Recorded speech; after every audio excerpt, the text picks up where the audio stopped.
Finally हामीले चाहिँ bore गरेर मजाले चाहिँ हामीले हाफ इन्जन कस्यौँ सर। इन्जिनको साउन्ड सुनाइदिनु पऱ्यो, एकचोटि स्टार्ट गरिदिनु पऱ्यो मोटरसाइकल।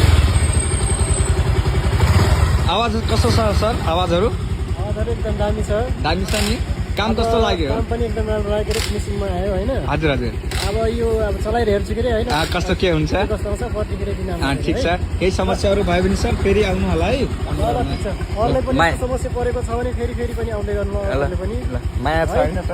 म त ठीक छ। म त फेसबुकबाट त हेरेर आएको है म त। एकदम धन्यवाद सर, हजुरले यसो सेवा गर्ने मौका हामीले दिनुभयो हैन। धेरै एकदम खुसी छ र रोजगार दिनुभएको छ हामीलाई भनौँ। हाम्रो जति पनि हाम्रो अब काम गर्ने मेकानिक, हाम्रो स्टाफहरू हाम्रो ग्यारेजमा छन् हैन, सबैले काम दिनुभएको छ, एकदम धन्यवाद छ। यसै गरी केही समस्याहरू भयो भने फेरि सम्झिनु होला सर है। नम्बर चाहिँ उयो बोर्डमा छ हैन, टक्क नमस्तेको अनि एनसेलको ट्याक्क लगाएर केही समस्या हो भने फैजान सरलाई सम्झिनु होला। इन्जिनको समस्या आयो भने है माया छ।